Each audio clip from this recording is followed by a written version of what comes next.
selamat pagi atau kapanpun kalian mendengarkan podcast ini, dimanapun dan dalam kegiatan apapun kalian mendengarkan podcast ini.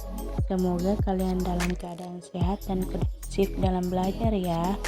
Nah, dalam podcast ini saya akan membahas mengenai tugas mengkaji 4 jurnal ilmiah, yaitu tumbuhan, hewan, bakteri, dan jamur. Nah, untuk lebih jelasnya simak penjelasan saya pada video ini ya. Baik, saya akan menjelaskan sedikit mengenai jurnal dengan judul pemanfaatan pupuk kandang untuk budidaya sawi di tanah tukungan. Nah, pada jurnal ini menjelaskan bahwa tanaman sawi merupakan salah satu komoditas hortikultura yang sangat mudah ditanam, baik pada daerah yang bersuhu dingin maupun daerah panas, dan dapat ditanam pada daerah dengan ketinggian 500 hingga 1200 mdpl. Nah, tanah dengan kandungan bahan organik yang tinggi sangat disukai oleh tanaman sawi. Struktur gembur, drainase yang baik, serta nilai kemasaman 6-7 merupakan kondisi tanah yang optimal untuk pertumbuhan sawi. Menurut data Dinas Pertanian Tanaman Pangan dan Hortikultura pada tahun 2016, produktivitas sawi di Kalimantan Selatan selama periode tahun 2012 sampai tahun 2016 yaitu rata-rata mencapai 5,64 ton H-1, sedangkan produktivitas tanaman sawi secara nasional selama periode 2011 sampai tahun 2015 yaitu rata-rata mencapai 8-10 ton H-1.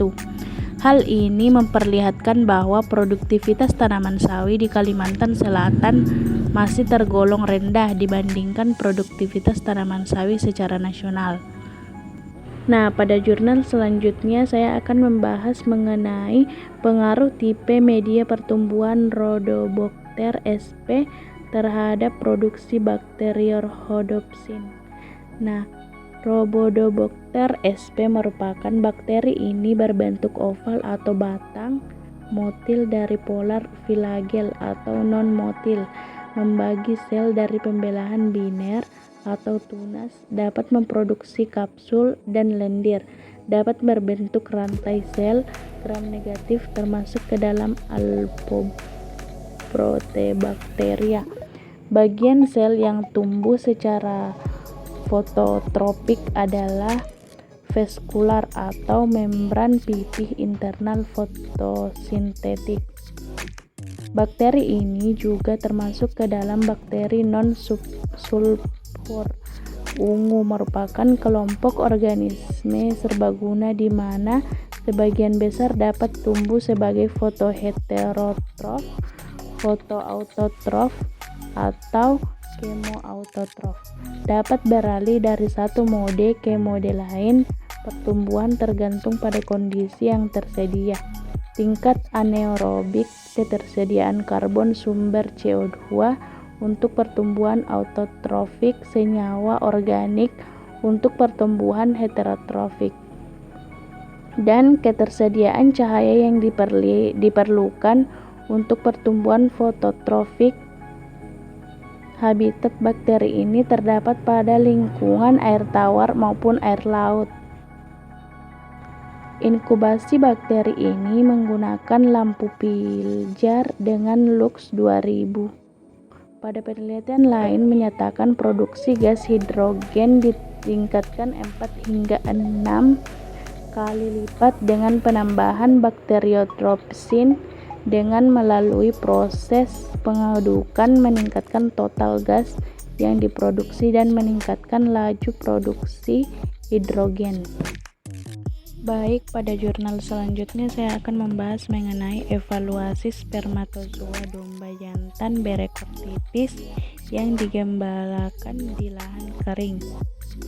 Nah, pada jurnal ini menjelaskan bahwa ternak domba merupakan salah satu ternak yang tergolong dalam ruminansia kecil dan sebagai sumber protein hewani yang dipelihara oleh masyarakat di Indonesia. Domba di timur memiliki ciri-ciri berbadan kecil dan ekor tipis, bulu badan berwarna putih, dan di bagian leher dan kepala berwarna hitam. Populasi ternak domba di Kabupaten Timur Tengah Utara dikategorikan rendah, di mana pada tahun 2015 berjumlah 39 ekor dan mengalami penurunan populasi pada tahun 2018 berjumlah 32 ekor. Penurunannya itu sekitar 17,94%. Populasi ternak domba di TTU diduga akan terus mengalami penurunan, bahkan terjadi kepunahan yang berdampak pada plasma nutfah. Domba timur merupakan salah satu bentuk kekayaan alam di timur dengan ciri-ciri yang perlu diperhatikan untuk pengembangan ilmu pengetahuan dan teknologi dalam mendukung pembangunan nasional. Baik, pada jurnal selanjutnya saya akan membahas mengenai keanekaragaman jamur mikroskopis di jalur Curug Cibeureum, Taman Nasional Gunung Gede Pangrango. Nah, pada jurnal ini menjelaskan bahwa Indonesia merupakan salah satu dari 17 negara dengan sebutan megadiversitas. Hal tersebut dikarenakan hutan tropis Indonesia, Brazil, dan Kongo termasuk wilayah dengan keanekaragaman spesies darat tertinggi di dunia. Menurut Bappenas 2016, dari total kelompok tumbuhan berspora di Indonesia 94% diantaranya atau sekitar 86.000 adalah jamur. Namun jumlah jamur yang baru teridentifikasi menurut Retnowati pada tahun 2019 per tahun 2017 baru sebanyak 2.273 spesies.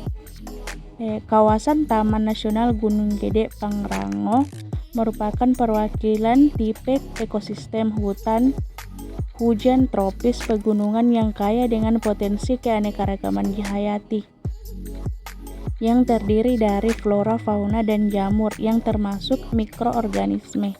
Salah satu jalur pendakian di kawasan TNGGP adalah jalur pendakian via Cibodas. Menurut Purba pada tahun 2018, jalur ini memiliki karakteristik jalan berbatu pada wilayah ketinggian 1000 hingga 1500 mdpl. Kemudian dilanjutkan dengan jalan kayu seperti jembatan yang dibentuk di atas rawa dengan tutupan vegetasi yang lebat pada wilayah ketinggian 1500 hingga 2000 mdpl.